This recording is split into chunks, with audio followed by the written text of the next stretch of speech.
Ladies and gents, you might not like it, but this is what peak performance looks like in Tears of the Kingdom. This setup here lets you deal insane damage and probably face tank anything. I also took your suggestions from yesterday's video and pretty much tested all of them. Some of the results are quite surprising, while others are a bit disappointing, so let's dive right in. Now, for the newcomers, recently it became clear that armors with the bone weapon proficiency might have a big advantage over straight attack power-up, especially when fusing attachments that are considered part of the bone category, such as the Molduga Jaw. Of course, mostly in the fights against Lynels, but that's besides the point.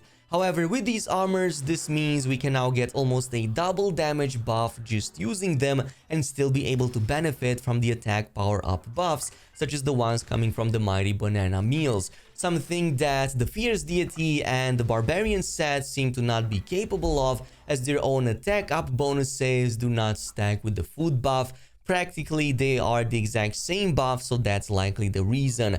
Adding the crazy 2x double damage bonus from the Royal Guard's Claymore, this essentially meant like an 800% damage increase once all the buffs got applied to your weapons.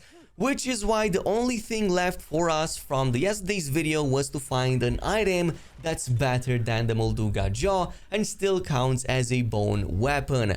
So let's get started with the Colgera Jaw, as I got a ton of replies suggesting it. And long story short, unfortunately, I have to disappoint everyone here and tell you straight away, this doesn't benefit from the bone proficiency buff. While that can be due to a bug, or maybe it's even intended, it doesn't really matter, as from the tests I've ran show it significantly underperforms compared to all other variants. Just to show you what I mean by that, we have the exact same setup as yesterday. So an armor with the bone weapon proficiency, a Royal Guard one hit away from being destroyed so that we can get the quadruple damage increase, and a mighty banana meal for a final 1.5 times multiplier.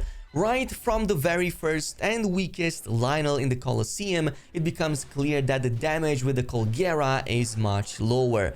So in this case, it needed 4 hits to take down the Lynel compared to just 2 when using the Molduga variant.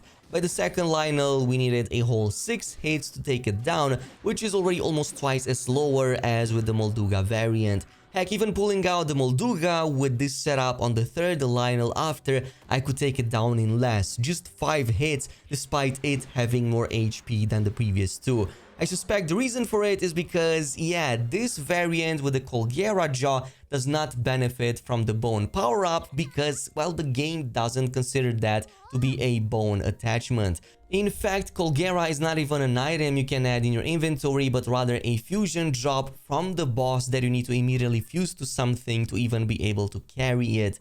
So since it lacks a description, we can say for sure what it reads. So either it's not supposed to be a bone item by default, or it's currently bugged. Which is a damn shame because it would have blown the Molduga Jaw out of the water just looking at the stats. In this case, 36 extra damage compared to 32 from Molduga, which with the Royal Guard gets doubled to 72 before breaking, so a total of 156 with this setup compared to just 148. Don't get me wrong, it's still great as bonus damage, all things considered, just not for this setup. If, however, this changes in the future, we're looking at around 50 to 75 extra damage over the previous setup. So in this case, that would be 842 with the regular Royal Knight Claymore, or 918 if we would get the perfect shiny variant. By the way, you can have a rematch with Colgera to get the jaw item if you want to test all of this for yourself. You can find one really close to the Narusis Light Route right here up north in the depths, close to the underground temples, from where we got one of the evil spirit set pieces. I did, however, test this with the Scimitar of the 7-2, and its bonus now brings it up to 100 attack power, which is actually quite nice compared to the 92 with the Molduga Jaw. But technically, since it does not benefit from the times 1.8 modifier from our Radiant set, it doesn't really double that damage, so it's weaker than that variant. So to give you a quick example, the Silver Goblin boss takes about 12 hits to take down with like this Colgera variant. Meanwhile, I could just slap a Fierce Deity on it and I could do it in just 8. mostly because the 1 times 0.5 multiplier does apply to everything, including it. But the other one with the weapon proficiency does not, since it's not a bone.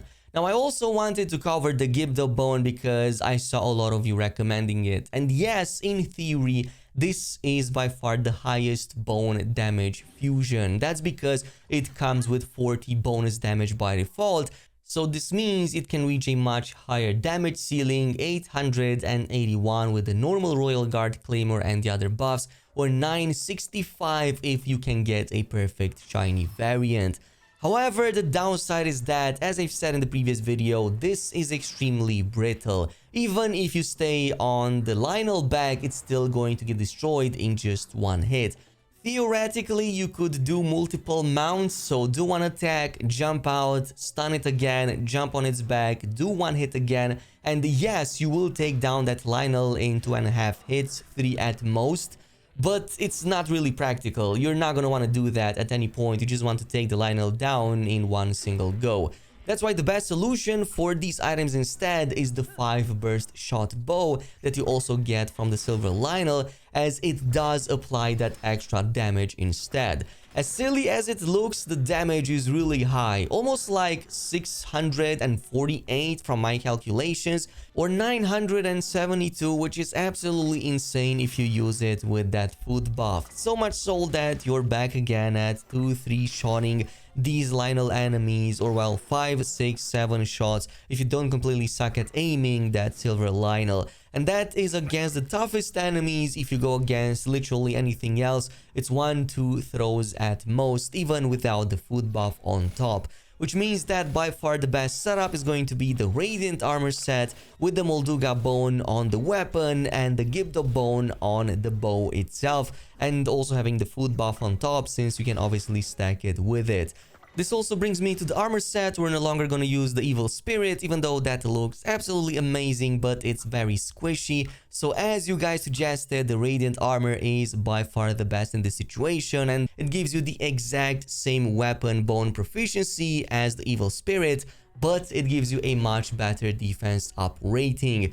To put that into perspective, against these Lionel enemies, I can face tank a full-blown hit from the Lionel and only lose 1 heart from them, but previously with the other set, they would easily take 3 hearts out of me. You can buy the set from Claire's shop in the Kakariko village, but the first time you visit, it comes with an exorbitant price tag, 5,000 rupees per piece.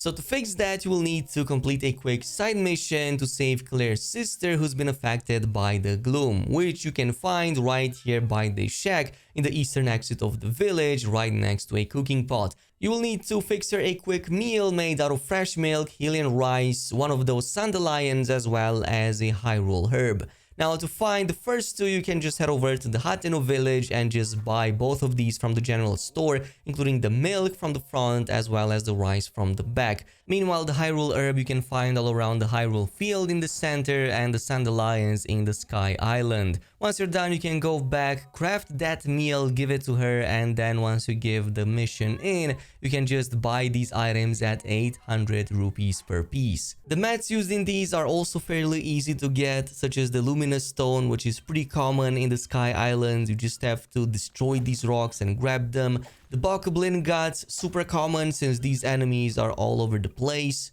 The Horriblin Guts come from the ones hanging from the ceiling, and there's pretty much a cave full of them right here by the Hyrule Castle onto the left side from the main entrance.